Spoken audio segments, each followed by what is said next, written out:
All right, let's talk about America's relationship with the rest of the world. It's complicated. Like that one friend who always means well but occasionally sets your kitchen on fire while making you a sandwich.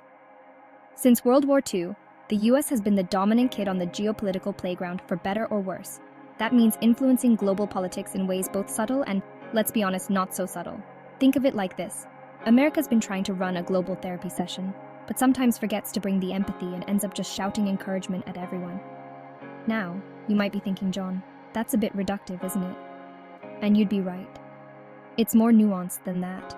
There's a whole toolbox of methods at play here. Economic leverage, diplomacy, military might, intelligence gathering, trade deals. We'll unpack these, but keep in mind, it's rarely a case of one size fits all.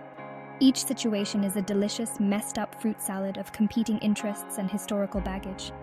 The thing is, America's actions have very real consequences, both good and bad. Sometimes it's about promoting democracy and human rights, which, good.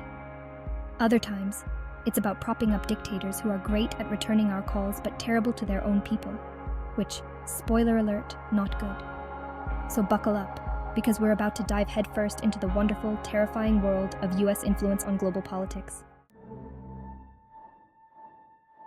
Let's talk money, shall we? Because when it comes to global politics, money talks. And America, my friends, has a rather large microphone. We're talking about foreign aid and loans. Those seemingly altruistic gestures that come with a side of, we'd really appreciate it if you'd reconsider that whole nationalizing your oil industry thing. See, the US doles out billions of dollars each year in aid to other countries. Now, some of this is genuinely for humanitarian purposes, like disaster relief or fighting disease. But a good chunk of it is what we call strategic aid, which is a fancy way of saying aid with strings attached. Think of it like this. You wouldn't lend your buddy $5 and then be thrilled if they used it to buy cigarettes instead of lunch, right? Same principle, just on a much larger scale. Loans work in a similar way. The US can use its influence in international lending institutions like the World Bank and IMF to shape the economic policies of borrowing countries. Need a loan to build a new power plant?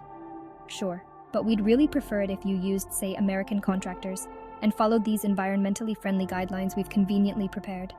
It's a delicate dance of carrot and stick diplomacy, and it's surprisingly effective. After all, everyone understands the language of money, even if they pretend not to.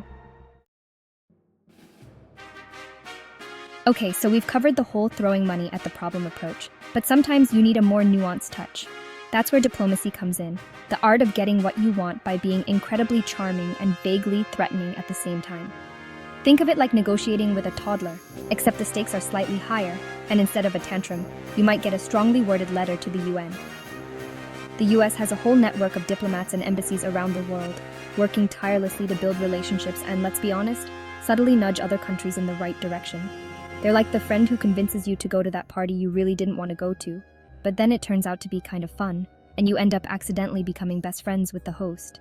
Except, with fewer tequila shots and more geopolitical ramifications. And then there are alliances, the I'll scratch your back if you scratch mine of international relations. The US has a whole bunch of these, from NATO to bilateral agreements with individual countries.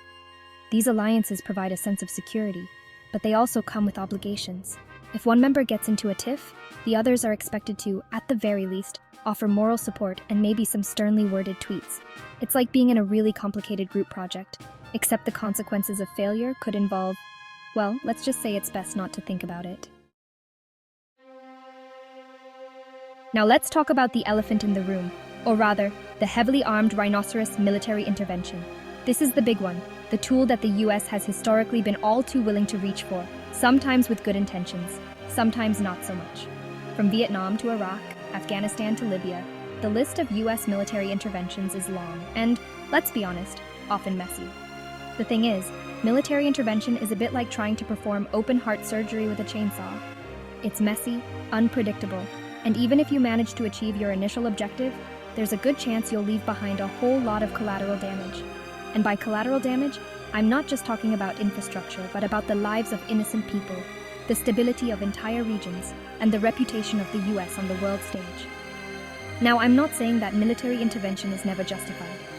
There are times when it's necessary to prevent genocide, stop a dictator, or protect innocent lives.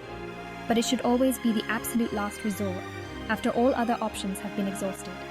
Because once you send in the troops, you'd better be damn sure you're prepared for the long, messy, and often tragic consequences.